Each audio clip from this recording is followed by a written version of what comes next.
ایک بات بڑی ضروری ہے، وہ میں نے آپ سے ضرور کرنی ہے۔ ایک آیت ہے قرآن پاک کی سورۃ بقرہ پہلا سپارہ آیت نمبر 120۔ اللہ تعالیٰ نے ایک حد بیان کر دی، فرمایا وَلَن تَرْضَىٰ عَنْكَ الْيَهُودُ وَلَا النَّصَارَىٰ حَتَّىٰ تَتَّبِعَ مِلَّتَهُمْ۔ فرمایا یہ یہودی اور عیسائی تم سے ہرگز راضی نہیں ہوں گے۔ یہ قرآن ہے، اور سادہ ترجمہ تفسیر کی بھی ضرورت نہیں۔ یہ معاہدے کر لیں، محبت کے وعدے کر لیں، یہ تم سے راضی نہیں ہوں گے۔ کب راضی ہوں گے؟ حتی تتبع ملتہم، یہاں تک کہ تم ان کے دین کی پیروی کرنے لگ جاؤ۔ میرا جب پہلی دفعہ پاسپورٹ بنا تو میں نے سارا پڑھا، کتابیں پڑھنے کا شوق تھا شروع سے۔ اس کے ہر صفحے پہ لکھا ہے کہ سوائے اسرائیل کے، یعنی آپ پوری دنیا میں یہ سبز ہلالی پاسپورٹ لے کے جا سکتے ہیں، خبردار اسرائیل آپ یہ پاسپورٹ لے کے نہیں جا سکتے۔ یعنی اتنی نفرت کسی ملک سے کہ اس پر لکھ کے چھاپ دیا ہر صفحے پر کہ یہ پاسپورٹ سوائے اسرائیل کے ہر ملک کے لیے کارآمد ہے۔ میرا سوال ہے عرب کے ان لیڈروں سے جنہوں نے اسرائیل کے ساتھ معاہدہ کیا، مجھے بتاؤ تمہیں فلسطین کی بیٹیاں بھول گئی نا ساری کی ساری؟ تمہیں وہ ماں بھول گئی نا جو مسجد اقصی کے دروازے پہ کھڑی ہو کے چیخیں مارتی تھی اور کہتی تھی کوئی علی کو خبر کرو کہ میری بچیاں قید میں ہیں؟ بھول گئی؟ تمہیں وہ بہن بھول گئی نا جس پر شراب کی بوتل انڈیلتے تھے اسرائیل کے فوجی؟ وہ آپ کو ابھی بھی ویڈیو مل جائے گی۔ وہ انڈیلتے تھے شراب کی بوتل، اسے پکڑتے تھے، دست درازی کرتے تھے، اور وہ بیٹی کہتی تھی یا رحمت للعالم۔ بھول گیا تمہیں وہ سارا کچھ؟ تم نے ایک منٹ لگایا اور تم معاہدہ کس سے کروا رہے ہو؟ امریکہ کے صدر سے؟ اتنا ظلم کیا تم نے، اتنا قاتل کے ساتھ معاہدہ؟ کیا سمجھتے ہو فلسطین والوں کا کوئی والی وارث نہیں؟ سنو، میرے رسول کریم صلی اللہ علیہ وسلم نے فرمایا میرا کوئی مالدار امتی دنیا سے چلا جائے پیسے جائیدادیں چھوڑ کے، نبی پاک صلی اللہ علیہ وسلم نے فرمایا مسلمان ایک جسد واحد کی طرح، ایک جسم کی طرح، ایک حصہ تکلیف میں ہو تو دوسرا اس کی درد محسوس کرتا ہے۔ انسان کے وجود کے اندر سب سے قیمتی اس کا دماغ ہوتا ہے، اسی سے سوچتا ہے، اسی سے وہ عمل کرتا ہے، اسی سے منصوبہ بندی کرتا ہے، اسی سے وہ مومن ہوتا ہے، اسی سے معاذ اللہ کافر ہوتا ہے۔ اور وجود کے اندر جس کو درجے کے لحاظ سے بولنے میں بعض اوقات کم درجہ سمجھا جاتا ہے وہ پیر ہوتے ہیں۔ اور تو میری ٹھوکر کے بھی قابل نہیں، میں تجھے جوتے کی نوک پہ، پیر کی نوک پہ بھی نہیں سمجھتا۔ ہم یہ کہتے ہیں محاورتاً کہ تو پیروں کے قابل بھی نہیں، یعنی سب سے اعلیٰ درجہ دماغ کو دیا، دل کو دیا، اور سب سے ہلکا درجہ پاؤں کو دیا۔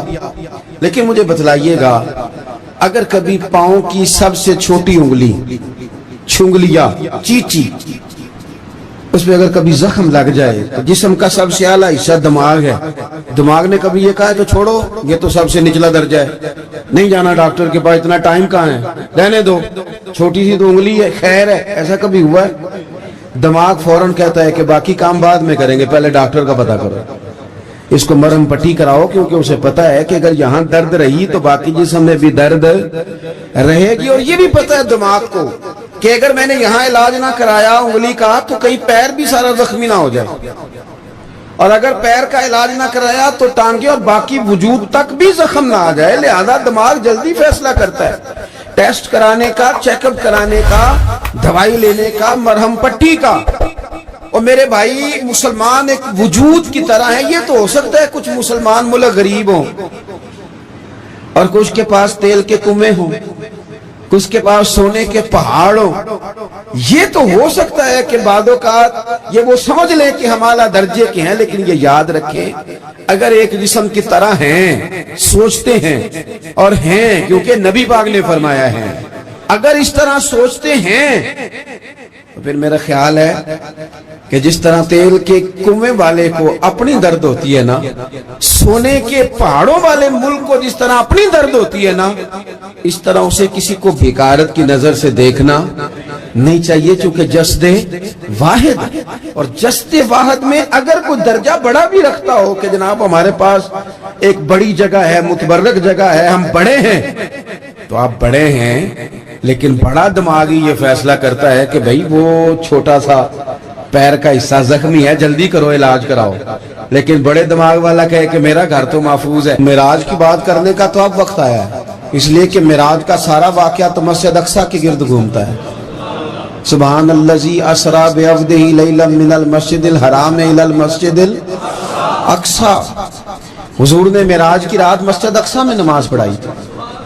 اور ایک بار پھر سے طیبہ سے فلسطین میں آ، راستہ دیکھتی ہے پھر مسجد اقصی تیرا۔ ایک بار حضور گئے تھے مکے سے مسجد اقصی، اور پھر حضور فرماتے ہیں جب میں واپس گیا نا تو کفار نے چونکہ مسجد اقصی دیکھی ہوئی تھی تو مجھ سے پوچھنا شروع کر دیا کہ مسجد اقصی کی کھڑکیاں کتنی ہیں، دروازے کتنے ہیں، پلر کتنے ہیں۔ جب انہوں نے سوال جواب کیے تو حضور فرماتے ہیں کہ رب کریم نے مسجد اقصی کو اٹھا کے میرے سامنے رکھ دیا، میں دیکھتا جاتا تھا، بتاتا جاتا تھا، کہہ لوں بات کر لوں۔ ایک دفعہ حضور مکے سے مسجد اقصی آئے، اور ایک دفعہ مسجد اقصی میرے نبی کی زیارت کے لیے مکے گئی، حضور کی زیارت کے لیے مکہ شریف گئی۔ اور میرے نبی تو صرف کسی چیز کی طرف ایک دفعہ دیکھ لیں تو وہاں رحمت کے پھول کھلتے ہیں۔ مسجد اقصی کی طرف منہ کر کے 17 مہینے میرے نبی نے نماز پڑھی ہے۔ مسلمانوں پتہ ہی کوئی نہیں، ہماری خبریں ہی اور ہیں، ہمارا درد ہی اور ہے، ہمیں پتہ ہی نہیں بم کہاں برس رہے ہیں، ہمیں یہ خبر ہی نہیں۔ اور میں اس دور میں تقریریں کر رہا ہوں جہاں سوتوں کو جگانا نہیں پڑتا، جاگتوں کو جگانا پڑتا ہے۔ سیانے لوگوں کو سمجھانا ہمارے ذمہ لگ گئے، کیا کریں؟ اس قوم کو سکھانا پڑتا ہے جسے پتہ سارا ہے، لیکن جان بوجھ کے آنکھیں ہماری بند ہیں۔ یہ مولوی کو بات کرتا تو لوگ کہتے دیکھو مولوی گالی دیتا ہے، لیکن اگر قائد اعظم محمد علی جناح کہے کہ اسرائیل امریکہ کی ناجائز اولاد ہے تو پھر تو تمہیں ہضم کر لینا چاہیے نا، پھر تو لیبرل کو بھی ہضم ہونا چاہیے نا کہ قائد اعظم نے کہا ہے، اور اس ناجائز بچے کو تم نے اتنی طاقتیں دے دی کہ وہ مسلمانوں کے قبلہ اول میں نماز پڑھنے والوں کو بھی نہ بخشے۔ کہاں گئی تمہاری وہ انسانی حقوق کی بڑی بڑی تنظیمیں، کدھر گئی؟ اور میرا پاکستانی میڈیا سے بھی سوال ہے، چند دن پہلے سیالکوٹ میں ایک واقعہ ہوا، ناانصافی ہو گئی جی ایک بی بی کے ساتھ، ہر بندے نے شور مچایا، بڑے بڑے طوفان اٹھتے ہیں، کیوں ہوا جی کیوں ہوا؟ تو مسجد اقصی کی توہین ہو گئی تو پھر طوفان کیوں نہیں اٹھا؟ ٹاک شو کیوں نہیں ہوئے؟ بحثیں کیوں نہیں ہوئی؟ میں اس موم بتی مافیا کا کیا کروں؟ ان لبرل لوگوں کا کیا کروں؟ ان کے سپورٹروں ووٹروں کا کیا کروں؟ ان سیاسی جماعتوں کے کارکنوں کو کیا نام دوں کہ جو ان فضول بحثوں میں تو وقت ضائع کرتے ہیں، اور وہ مسجد اقصی جس کے بارے میں میرے نبی پاک صلی اللہ علیہ وسلم سے ایک صحابیہ نے پوچھا تھا، یا رسول اللہ مسجد اقصی میں نماز پڑھنا کتنا کو بہتر ہے باقی نمازوں کے مقابلے میں؟ تو حضور نے فرمایا 1000 گنا بہتر ہے۔ بی بی عرض کرنے لگی سونیا میں جا تو نہیں سکتی، دل بڑا کرتا ہے۔ حضور نے فرمایا جا نہیں سکتی تو وہاں تیل ہی بھجوا دے، جس میں حاضری لگوانے کی حضور بات کریں جس مسجد میں۔ اور نبی پاک علیہ السلام نے فرمایا خاص کر کے سفر کرنا ہوا تو 3 مسجدوں کے لیے کرنا، ایک مسجد حرام بیت اللہ کے لیے، ایک مسجد نبی کے لیے، اور تیسرا مسجد اقصی کے لیے۔ بیت المقدس مسجد اقصی معمولی جگہ نہیں، حضور نے فرمایا 3 سفر کرو تو سمجھنا ہم عبادت کر رہے ہیں۔ کون کون سے؟ فرمایا اگر بیت اللہ جاؤ تو عبادت سمجھ کے جانا، مسجد نبی کی طرف جاؤ تو عبادت ہے، اور مسجد اقصی کی طرف جاؤ تو یہ بھی عبادت ہے۔ اور فرمایا مسجد اقصی میں جس نے ایک نماز پڑھی اسے 25,000 نمازوں کا ثواب ملے گا۔ اور میرے رسول پاک نے یہ وہ مسجد ہے جس کے ساتھ معراج شریف جڑا ہوا ہے۔ قرآن پاک نے کہا کہ اس مسجد میں سبحان الذی اسری بعبدہ لیلا من المسجد الحرام الی المسجد الاقصی۔ مسلمانوں قرآن کہتا ہے کہ تمہارے معراج کی شان رسول پاک کی مسجد اقصی سے جڑی ہے۔ جس محبوب کو رب معراج کرائے تو مسجد اقصی میں لا کے کرائے۔ وہ جگہ معمولی جگہ ہے، وہ معمولی جگہ ہے مسجد اقصی۔ نبی پاک نے وہاں نبیوں کی امامت کرائی، 17 مہینے اس مسجد کی طرف منہ کر کے تیرے اور میرے رسول نے نمازیں پڑھی۔ چھوٹی جگہ ہے، اور پوری دنیا کا مسلمان اسے چاہیے شرم سے گڑ جائے۔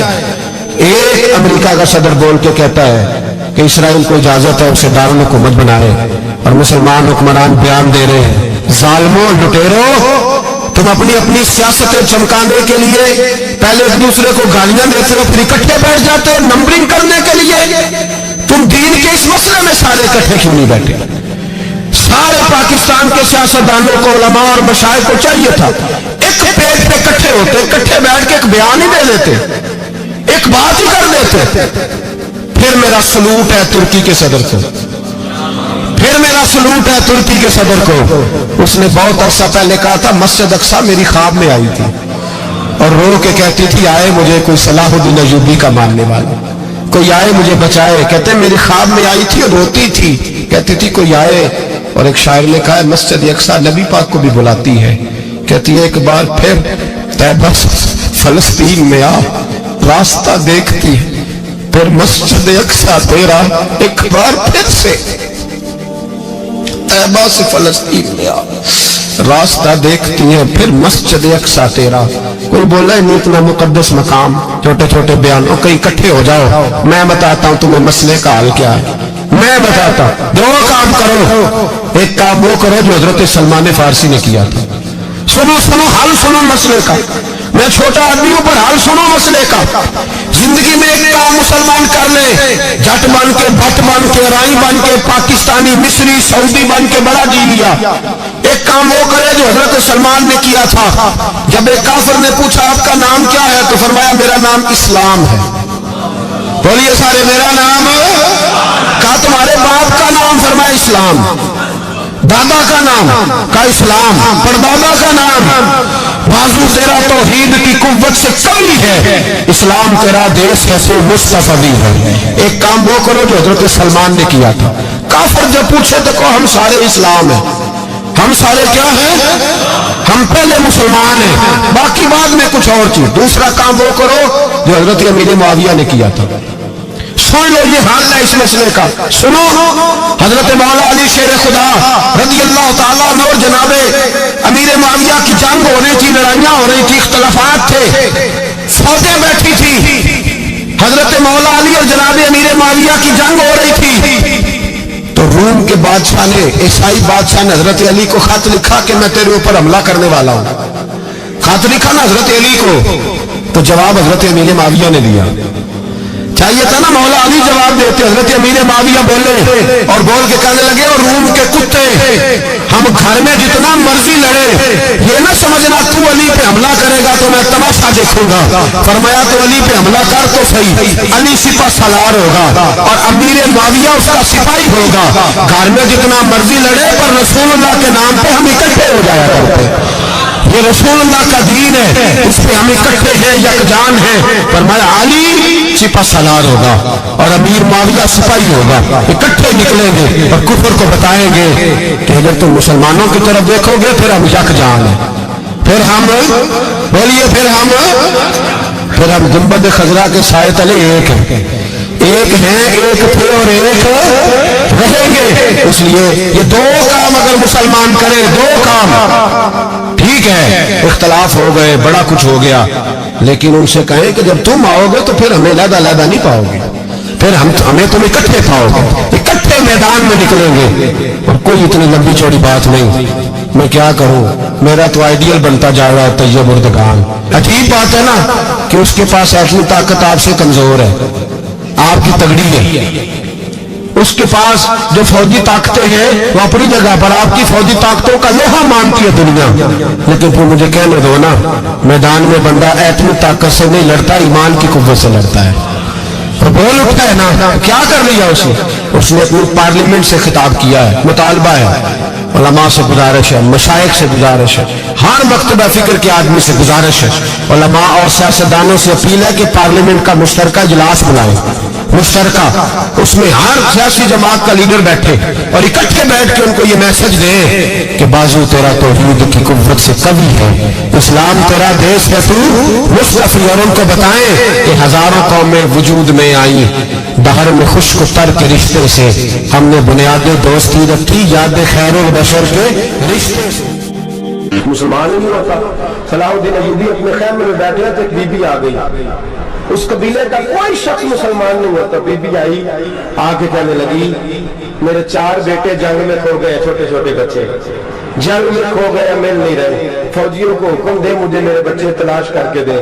صلاح الدین ایوبی نے جھٹ پر سر پہ امامہ باندھا, نیزہ پکڑا, سینے بند باندھا, اپنے جبے کو سمیٹا اور بات کہنے لگی تو کدھر جا رہا ہے؟ کہنے لگا میں خود تیرے بچے تلاش کر کے دوں گا. صلاح الدین چند سپاہی ساتھ ہے, گلی گلی نکلے, گلی گلی فجر کے نکلے, اثر ہو گئی, تھک گئے, 2 نمازیں صحرا میں پڑھی, جنگل کے اندر پہنچے تو ایک کونے میں 4 بچے ایک جگہ ڈرے اور سہمے ہوئے بیٹھے ملے. صلاح الدین ایوبی اٹھا کے لائے, ماں کو کہنے لگے تیرے بچے ہیں. نکلا اس لیے تھا کہ میرے نبی نے فرمایا بچے جدا ہو تو ماں کو درد بڑا ہوتا ہے, اور میرے رسول نے فرمایا تھا جب جنگ کرنے جاؤ تو کھیت برباد نہ کرنا, فصلیں تباہ نہ کرنا, بچوں کو ماں سے جدا نہ کرنا. فرمایا میں سوچ رہا تھا تیرے بچے کہ میری وجہ سے جدا ہو گئے تو مصطفیٰ کو جواب کیا دینا.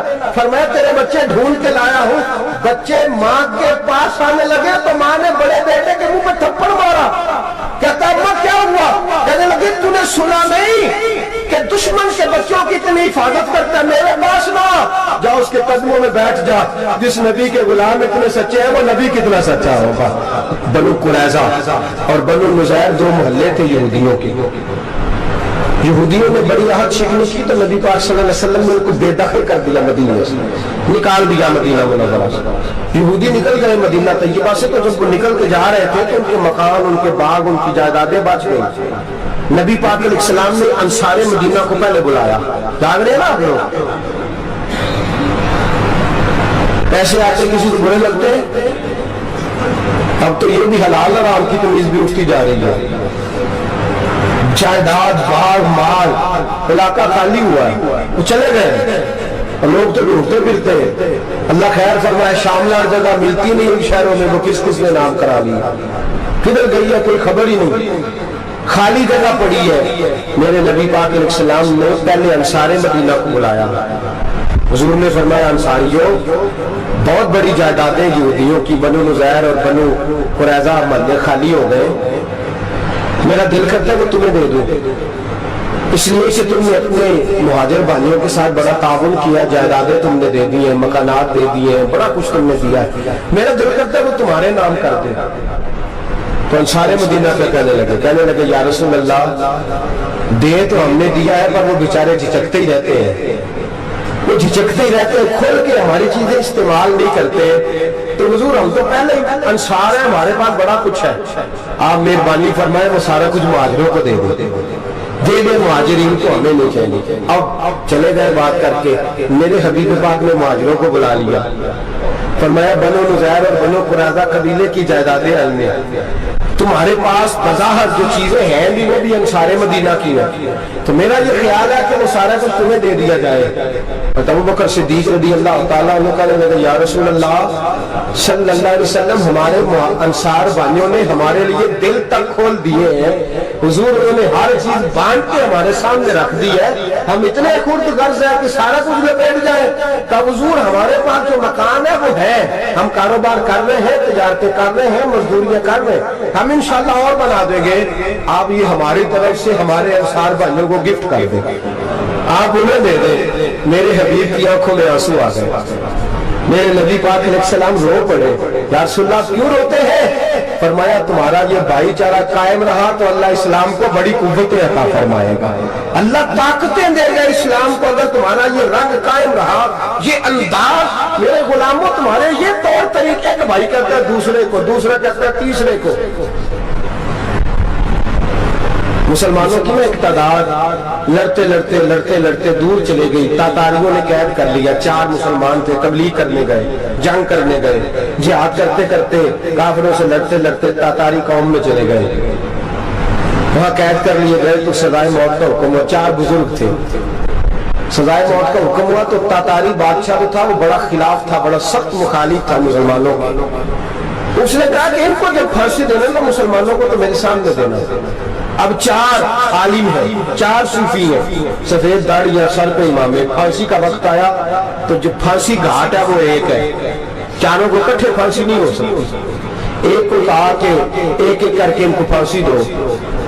جب پھانسی کا وقت آیا نا تو جو سب سے پیچھے صوفی تھے وہ دوڑ کے آ گیا, کہنے لگے بادشاہ پہلی باری میری لگا.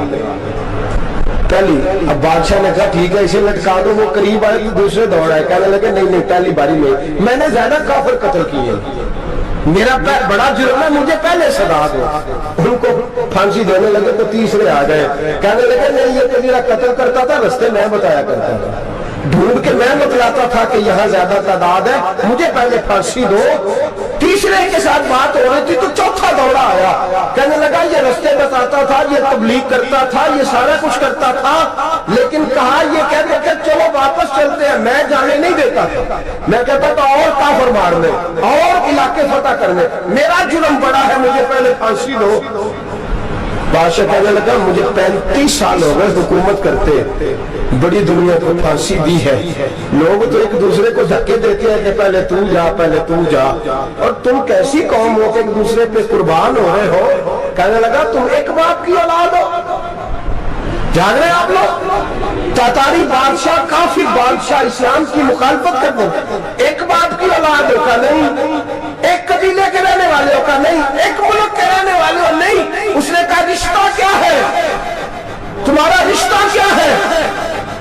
تو بول کے کہنے لگے خدا ایک ہے نبی ایک ہے، خدا ایک ہے اور نبی منفرد ایک ہے، اس قوم کی نقصان بھی ایک ہی سب کا نبی، اللہ بھی قرآن بھی ایک، کیا ہی اچھا تھا ہوتے اگر مسلمان بھی ایک، یوں تو سید بھی ہو مرزا بھی ہو افغان بھی ہو، تم سبھی کچھ ہو بتاؤ کہ مسلمان بھی ہو۔ فرمایا ہمارا اللہ ایک ہے نبی ایک ہے، تو کہا پھر ایک دوسرے پہ جان کیوں دیتے ہو؟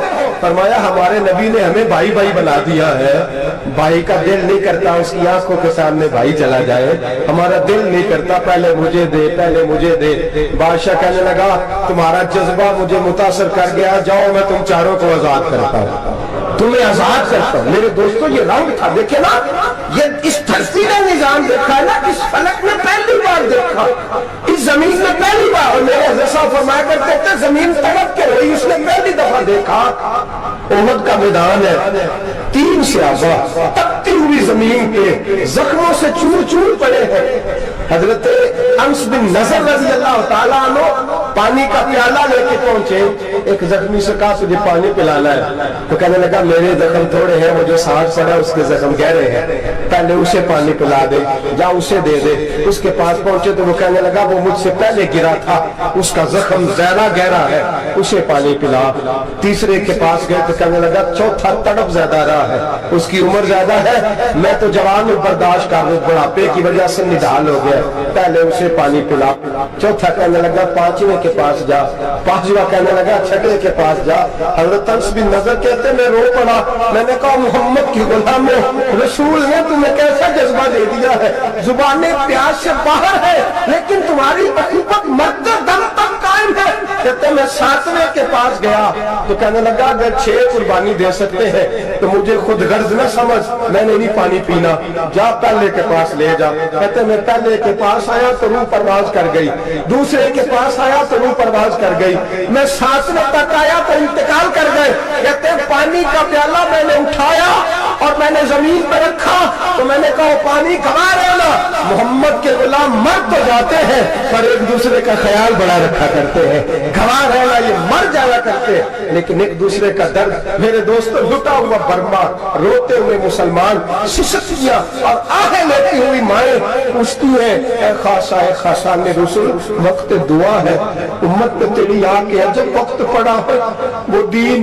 جو بڑی شان سے نکلا تھا وطن سے، پردیس میں وہ دین آج غریب الغربا ہے، فریاد ہے اے کشتی امت کے نگہباں، بیڑا یہ تباہی کے قریب آن لگا ہے۔ اور کیا خوبصورت جملے کہے تھے کہ نبی پاک صلی اللہ علیہ وسلم نے حضور نے فرمایا تھا میرا مومن ایک جان کی طرح ہوتا ہے، ایک جان کی طرح ہوتا ہے، ایک کو تکلیف ہو جسم کے ایک حصے کو سارا حصہ پریشان ہوتا ہے، فرمایا یہ ایک مکان کی طرح ہے، ایک اینٹ دوسری اینٹ کو مضبوط کرتی ہے، فرمایا یہ مضبوط لوگ ہیں، یہ مضبوط لوگ۔ حضرت عمر فاروق کا زمانہ ہے، ایک آدمی نے سیری بھیج دی ایک گھر میں بطور تحفہ، قحط کا زمانہ تھا، گوشت ملتا نہیں تھا، جانور، ایک آدمی نے سیری بھیج دی ایک آدمی کے گھر میں، اس نے کیا کیا اس نے اپنی بیوی سے کہا ہماری تو خیر ہے، ساتھ والا پڑوسی زیادہ غریب ہے، ادھر نہ بھیج دے، یہاں گندم امیر شہر کی ہوتی رہی خراب اور بچی کسی فقیر کی فاقوں سے مر گئی،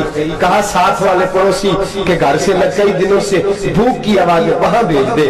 اس کے گھر گئی تو اس کی بیوی شوہر کو مشورہ دیتی ہے، کہتی ہے میرے بچے تو دلیر ہیں، ساتھ والے کے چھوٹے ہیں، وہ گزارا نہیں، ادھر نہ بھیج دے۔ ادھر گئی، ایک روایت ہے 7 گھر، ایک روایت ہے 21 گھر، 21 گھروں میں گھومتی ہوئی وہ شریف پھر پہلا کے گھر میں آ گئی اور پہلا شہادی کہنے لگا صرف تو نے محمد کا کلمہ نہیں پڑھا، باقی 20 نے بھی پڑھا ہوا ہے، صرف تو نے ہی رسول اللہ سے یہ درس نہیں لیا، باقی نے بھی لیا ہے، اور صرف تیرے اندر ہی جذبہ اظہار نہیں، تو ہی صرف مسلمانوں سے پیار نہیں کرتی، سارے پیار کرتے ہیں۔ وہ شریف پھر آ گئی، اب کیا کرنا ہے، اب کیا کرنا ہے؟ امام نبی نے لکھا ہے، وہ کہنے لگی کرنا کیا ہے، پکاؤں گی میں اور کھائیں گے 21 گھر، پھر بھی اکیلے نہیں کھائیں گے، پکاؤں گی میں اور کھائیں گے 21 گھروں کے مطابق شوربہ پکا، اور پھر برتن میں ڈال کے وہ بی بی ایک کے گھر کا دروازہ کھٹکھٹاتی ہے، کہتی ہے مصطفیٰ کے غلاموں نکلو باہر اور کھاؤ، اس لیے کہ جس نبی نے مجھے پیار کا حکم دیا اسی نے تمہیں بھی پیار کرنا سکھایا ہے، یہ رنگ چشم فلک نے سکھایا ہے۔